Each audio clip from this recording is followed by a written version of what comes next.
So guys, কি অবস্থা সবার, কেমন আছো? আশা করি অনেক ভালো আছো। তো বরাবরের মতো অস্থির বাঙালিদের অস্থির কিছু ফানি টিকটক ভিডিও নিয়ে হাজির হলাম। তো গাইস, অস্থির বাঙালিদের এই অস্থির ভিডিওগুলো যদি তোমাদের কাছে ভালো লাগে সেটা তাহলে তোমরা অবশ্যই কমেন্টে জানাবে, তাহলে আমি এই ধরনের ভিডিও দিব বেশি বেশি। তো কথা না বেরিয়ে চলো শুরু করা যাক আজকের ভিডিও। তো গাইস, অস্থির বাঙালিদের অস্থির ফানি ভিডিও শুরু করব সবার আগে এই ভাইকে দিয়ে।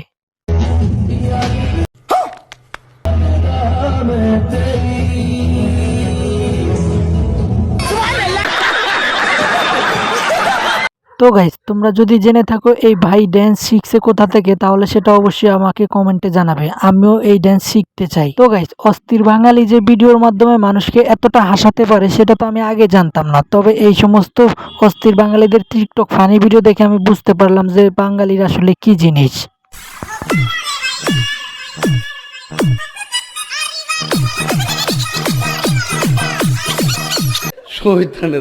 তো গাইস, এই ভাইয়ের ড্যান্সটা কেমন লাগলো সেটা অবশ্যই কমেন্টে জানাবে, ভালো লাগলে ভিডিওতে একটি লাইক দিয়ে দিবে। তো গাইস, বর্তমানে সোশ্যাল মিডিয়ায় একটা ডায়লগ ভাইরাল হয়েছে, আর সেই ডায়লগটা কি চলো শুনে আসি।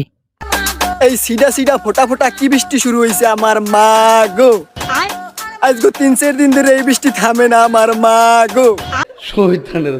তো গাইস, বাঙালিরা যে কি পারে সেটা তোমরা হয়তো বা এতক্ষণে বুঝে গেছো। বাঙালিরা যে পারে না এমন কোনো জিনিস নাই। যেমন এই ভাইদেরকে দেখুন, ওদের ড্যান্স এতটাই সুন্দর যার কারণে আমার কাছে অনেক ভালো লাগছে।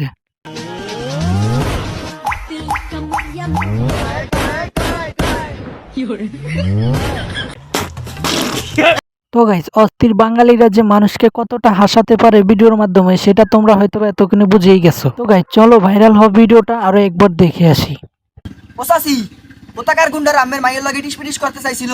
কোথাকার গুন্ডা জানি না আমি মা গো। তো গাইস, এই ভিডিওটা কেমন লাগলো কমেন্টে বলে যাবেন আমার মা গো। এরকম ভিডিও দেখতে চাইলে চ্যানেলটি সাবস্ক্রাইব করবেন আমার মা গো। এরকম ভিডিও দেখতে চাইলে ভিডিওটি শেয়ার করবেন আমার মা গো। আজকের মতো এই ভিডিও এ পর্যন্তই আমার মা গো। চাইছিল কোথাকার গুন্ডা জানি না আমি মা গো।